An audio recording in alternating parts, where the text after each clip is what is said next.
Hi, good morning friends. അപ്പോൾ നമ്മുടെ ചക്ക വരട്ടിയതും ചക്ക ചിപ്സും ഒക്കെ ആയി. പിന്നെ നമ്മുടെ ചെടികളെ ഒന്ന് ശ്രദ്ധിക്കാനോ അങ്ങനെയൊന്നും കഴിഞ്ഞില്ല. അതുകൊണ്ട് ഞാൻ അല്ലെങ്കിൽ മഴക്കാലമൊക്കെ വരുമ്പോൾ പ്രത്യേക അതിനനുസരിച്ചുള്ള സ്പ്രേ ഒക്കെ അടിച്ചു കൊടുക്കാറുണ്ട് കേട്ടോ. എന്നാലാണ് ചീച്ചൽ. ഇതേണ്ടോ, ഇത് നമ്മുടെ ഒരു ബാൾസാണിതാ, അത് ചീഞ്ഞ് നിൽക്കുക അതാ. അപ്പോൾ ഞാൻ കഴിഞ്ഞ ദിവസം അതിന് ആ സെയിം ബാൾസും തന്നെ അതിന് ഈ എൻ്റെ ഒരു പൊടിക്കൈയാട്ടോ, അത് അടിച്ചു കൊടുത്തപ്പോൾ വേണ്ട ഇല തന്നെ വന്നു. പക്ഷേ ഇതിന് നമ്മൾ ഓരോ പരീക്ഷണം ചെയ്യുമ്പോഴല്ലോ സക്സസ് ആവണേ. അപ്പോൾ ഞാൻ ഇതിനടിച്ചു കൊടുത്തില്ല. ഇതിനടിച്ചു കൊടുക്കാത്തപ്പോൾ അത് ചീഞ്ഞു പോയി. ഇതിനടിച്ചു കൊടുത്തപ്പോൾ അതിൻ്റെ ന്യൂ ബഡ്സ് ഉണ്ടായി തന്നെ ഉണ്ടോ. അപ്പോൾ അതെന്താണെന്ന് ഞാൻ പറയാം. അങ്ങനെ ഞാൻ പലപ്പോഴും ചെയ്യണേ കേട്ടോ. പക്ഷേ ഈ തവണ ഞങ്ങൾ ഇച്ചിരി തിരക്കും കാര്യങ്ങളൊക്കെ ഓർഡറൊക്കെ വന്നുകൊണ്ടേ ഇച്ചിരി തിരക്കും കാര്യങ്ങളൊക്കെ ആയിപ്പോയി. അതുകൊണ്ട് അത് ചെയ്യാൻ പറ്റിയില്ല. അതുകൊണ്ട് എൻ്റെ ചെടി കുറേയൊക്കെ നാമാവശേഷമായി തീർന്നു കേട്ടോ. ഇപ്പോൾ ഞാൻ കാട്ടി തന്ന സെയിം ബാൾസാണ്. ഇത് കണ്ടോ, അതിൻ്റെ ഇല ഇരിക്കണ കണ്ടോ, ആ മാതിരിയാണ്. ഇത്ര നാളും അതിന് കുഴപ്പമില്ലായിരുന്നു. അതാണ്ടോ ഇപ്പം പെട്ടെന്ന് അങ്ങായി വന്നെ കണ്ടോ. എന്നാലും ഞാൻ ആ സ്പ്രേ അടിച്ചു കൊടുത്തപ്പോൾ അതാണ്ടോ പുതിയ ബഡ്സ് ഫോം ചെയ്യണ്ടേ. ഈ ഇല അങ്ങ് കൊഴിഞ്ഞു പോയിട്ട് ഇതാണ്ടോ പുതിയ ബഡ്സ് ഫോം ചെയ്തേക്കെയാണിത്. നമ്മുടെ റോസക്കുട്ടന്മാരെയൊക്കെ നന്നായിട്ടൊന്ന് പ്രൂം ചെയ്തിട്ടുണ്ട്. പ്രൂം ചെയ്ത് കഴിഞ്ഞ് കണ്ടോ നല്ല ഹെൽത്തി ആയിട്ട് ഉണ്ടായി വരുന്നുണ്ട്. പക്ഷേ ഇങ്ങനെ ഹെൽത്തി ആയിട്ട് ഉണ്ടായി വരുമ്പോൾ ഈ മഴക്കാലത്തൊരു ചെറിയ വിഷയമുണ്ട്. നമ്മുടെ പുഴു കയറിയ സബ്ബ് തിന്നു കേട്ടോ. അപ്പോൾ അത് ശ്രദ്ധിച്ചില്ലെങ്കിൽ ഫുള്ള് പോകും. ഇവിടെ എൻ്റെ വേണ്ട ഈ സൈസ് ബാൾസ് കയറി നിറഞ്ഞേക്കണുണ്ട് എൻ്റെ ചട്ടിയൊക്കെ.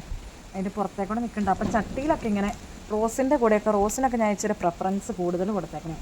അപ്പോൾ റോസിലൊന്നും ഇതൊന്നും നിൽക്കാൻ ഞാൻ സമ്മതിക്കില്ല കേട്ടോ. അതുകൊണ്ട് അതൊക്കെ ഒന്ന് പറിച്ച് മാറ്റി മരുന്ന് സ്പ്രേ ചെയ്യാനുണ്ട്. എന്നാലാണ് എൻ്റെ ചെടിയൊക്കെ ഹെൽത്തി ആയിട്ട് വളരുകയുള്ളൂ. അപ്പോൾ അതെന്താണ് എൻ്റെ പൊടിക്കൈ എന്താണെന്ന് ഞാൻ നിങ്ങളെ കാട്ടിത്തരാം.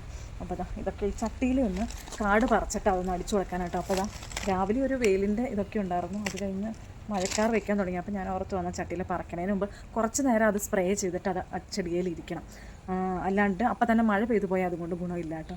അപ്പോൾ അതുകൊണ്ട് എന്നാലും ഇതേ ഇപ്പോൾ ചെറിയൊരു വെയിലൊക്കെ തെളിഞ്ഞു തുടങ്ങി. അപ്പോൾ ഈ ചട്ടിയിലെ പുല്ലൊക്കെ ഒന്ന് പറിച്ച് ക്ലിയർ ചെയ്തിട്ടാണ് ഞാനിനി ആ ജൈവ കീടനാശിനി തളിക്കുന്നത് കേട്ടോ. കീടനാശിനി എന്നൊന്നും പറയാൻ പറ്റില്ല. എന്നാലും നമുക്ക് നമ്മുടെ അടുക്കളയിൽ തന്നെയുള്ള പല കാര്യങ്ങളും നമ്മുടെ വെജിറ്റബിൾ ഗാർഡനിലും അതുപോലെ നമ്മുടെ ഇങ്ങനെ ഈ ഗാർഡനിലൊക്കെ അതിന് മെഡിസിനായിട്ട് തന്നെയുണ്ട്. അത് നമ്മൾ ഓരോന്ന് പ്രയോഗിച്ച് നോക്കിയാൽ നമ്മളൊന്ന് ഓരോന്ന് ചിന്തിച്ച് ചെയ്ത് നോക്കിയാലാണ് അറിയാൻ പറ്റുള്ളൂ. ഇപ്പോൾ എനിക്ക് പല കാര്യത്തിലും അത് മനസ്സിലായി. നല്ല വെയിൽ കഴിഞ്ഞിട്ടുണ്ട്. ഈ സമയത്ത് അടിച്ചു കൊടുക്കാൻ നല്ലതാണ്.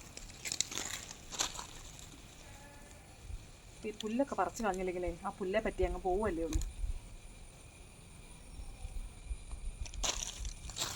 പുല്ലൊക്കെ പറിച്ചിട്ടേ മണ്ണ് ജസ്റ്റ് ഇങ്ങനെയൊന്ന് ഇളക്കി കൊടുത്താൽ നമ്മുടെ പ്ലാന്റ്സിൻ്റെ റൂട്ട്സൊക്കെ നല്ലതായിട്ട് സുഗമമായിട്ട് സ്മൂത്തായിട്ട് സഞ്ചരിക്കാൻ സാധിക്കും കേട്ടോ. അപ്പം നമ്മുടെ ചെടികളൊക്കെ അത്ര ഹെൽത്തി ആയിട്ട് തന്നെ വളരും.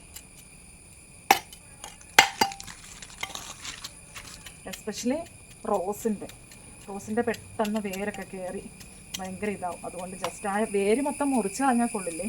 എന്നാലും ഇങ്ങനെയൊക്കെ ഒന്ന് മണ്ണ് ഇളക്കി ആ വേരൊക്കെ മുറിയാണ്ട് പതിയെ ഇങ്ങനെയൊന്ന് കാണിച്ചു കൊടുക്കണം. നല്ലതാണ്. നമ്മുടെ റോസിൻ്റെ വലിപ്പമൊക്കെ കുറഞ്ഞു തുടങ്ങി. കുടക്കേണ്ടതൊന്നും കുടക്കണില്ല. അതുകൊണ്ട്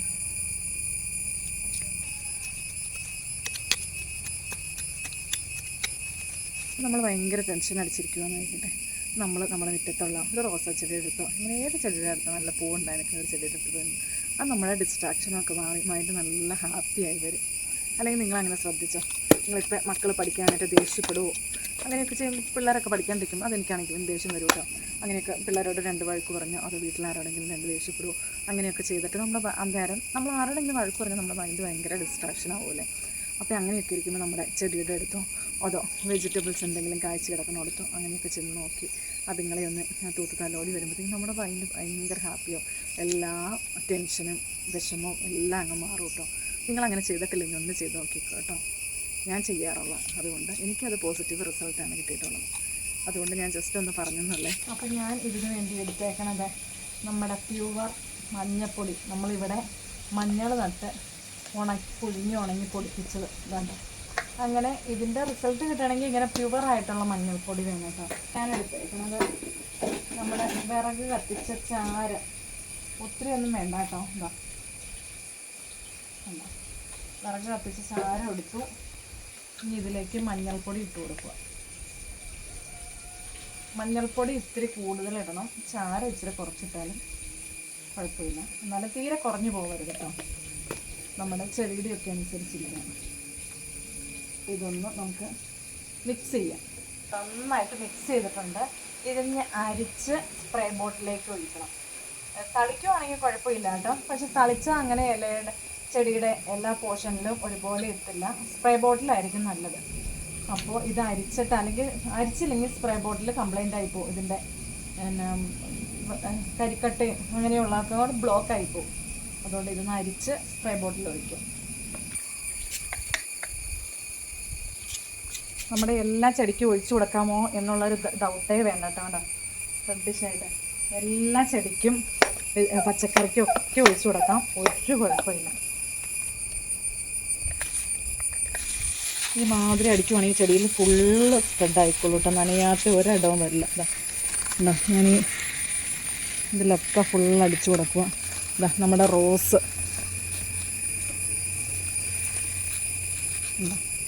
ഇങ്ങനെ അങ്ങ് ഒരു സ്പ്രേയർ ഉണ്ടെങ്കിൽ എളുപ്പമുണ്ട്. ഇതും കൊണ്ട് എന്തെങ്കിലും സൈഡ് എഫക്റ്റോ കാര്യങ്ങളോ ഉണ്ടോ എന്ന് ഒരു ഡൗട്ടും വേണ്ട. എല്ലാത്തിനും ഇങ്ങനെ നമ്മുടെ മഞ്ഞൾപ്പൊടി എന്ന് വെച്ചാൽ നമ്മുടെ കയ്യിൽ ഒരു മുറിവുണ്ടായാൽ അത് നമ്മൾ ഇത്തിരി മഞ്ഞൾപ്പൊടി നമ്മുടെ വീട്ടിലുണ്ടാക്കിയതായിരിക്കണം കേട്ടോ, നല്ല പ്യുവർ ആയിരിക്കണം. അത് കയ്യിൽ തേച്ചിട്ടുണ്ടെങ്കിൽ പിറ്റേ ദിവസത്തേക്ക് മുറിവ് കരിഞ്ഞിരിക്കും. അത്രയ്ക്ക് നമ്മുടെ മഞ്ഞൾപ്പൊടി എന്ന് വെച്ചാൽ അത്രയ്ക്ക് പവർഫുള്ളാണ്. അപ്പോൾ നമ്മുടെ ചെടിയിലുള്ള ജേംസിനെയും എല്ലാത്തിനെയും പ്രൊട്ടക്റ്റ് ചെയ്യാൻ അതിന് കഴിവുണ്ട്. അതുപോലെ നമ്മുടെ ചാരം, നമ്മളൊരു ചീനിയൊക്കെ മുരടിച്ച് നിന്നാൽ നമ്മളെന്താ ചെയ്യണം? ചാരം ഇട്ട് കൊടുക്കും, അല്ലെങ്കിൽ ചാരം കളിച്ച് കണ്ടേലും എല്ലാമൊക്കെ ഇട്ട് കൊടുക്കും അല്ലേ. അപ്പോൾ അതിനെ പ്രൊട്ടക്റ്റ് ചെയ്യാനുള്ള കഴിവാണ് നമ്മുടെ ചാരത്തിനുണ്ട്. അതുകൊണ്ടാണ്. അപ്പോൾ ഇത് രണ്ടും കൂടെ കൂടുമ്പോൾ നല്ല റിസൾട്ടാണ് കിട്ടുന്നത്. നിങ്ങളൊന്ന് പരീക്ഷിച്ച് നോക്കണം. ഈ മാതിരി ചീഞ്ഞ് പോണതിൽ നിന്ന് മാത്രമല്ല, നമ്മുടെ ഇതിൽ നിന്നൊക്കെ നമ്മുടെ പ്ലാന്റ്സിനെയൊക്കെ പ്രൊട്ടക്റ്റ് ചെയ്യാൻ ഈ ഒരു സൊല്യൂഷൻ മാത്രം മതി കേട്ടോ. ഒരു കാര്യം മാത്രം ശ്രദ്ധിക്കണം, എന്നാൽ മാത്രം റിസൾട്ട് കിട്ടുള്ളൂ. ഒരു മുക്കാൽ മണിക്കൂർ നമ്മുടെ പ്ലാന്റ്സിൽ ഇത് ഇരിക്കാൻ പാടില്ല. അല്ലാണ്ട് ഇത് ഒഴിച്ചാൽ അപ്പം തന്നെ മഴ നനഞ്ഞ് പോയാൽ ഇതിൻ്റെ യാതൊരു റിസൾട്ടും കിട്ടില്ല കേട്ടോ. ഒരു മുക്കാൽ മണിക്കൂർ ഇതിരിക്കണം, എന്നാൽ മാത്രമേ ഇതിൻ്റെ റിസൾട്ട് ഉണ്ടാവുകയുള്ളൂ. ഈ വീഡിയോയുടെ തുമ്പും വാലും മാത്രം കേട്ടിട്ട് ചെയ്യണവരുണ്ട്. അപ്പം ഞാൻ പച്ചക്കറിക്കും കൂടെ അടിച്ച് കാണിക്കുക. നിങ്ങൾക്ക് ഈ വീഡിയോ ഉപകാരപ്രദമാണെന്ന് തോന്നിയിട്ടുണ്ടെങ്കിൽ നിങ്ങളൊന്ന് ഷെയർ ചെയ്യുക, അതുപോലെ ഒന്ന് ലൈക്ക് ചെയ്യുക, നിങ്ങളുടെ അഭിപ്രായങ്ങളൊന്ന് കമൻസിലിടാനും മറക്കരുത്. അതുപോലെ തന്നെ ആദ്യമായിട്ട് എൻ്റെ ചാനൽ കാണുന്ന കൂട്ടുകാരുണ്ടെങ്കിൽ ഒന്ന് സബ്സ്ക്രൈബ് ചെയ്ത് സപ്പോർട്ട് ചെയ്യണം. അതുപോലെ ഫേസ്ബുക്ക് പേജിലോ ഇൻസ്റ്റയിലോ ഒക്കെ ആണെങ്കിൽ ഒന്ന് ഫോളോ ചെയ്യാനും മറക്കല്ല കേട്ടോ. അപ്പോൾ അടുത്തൊരു വീഡിയോ കാണും വരെ എല്ലാവർക്കും ബൈ ബൈ.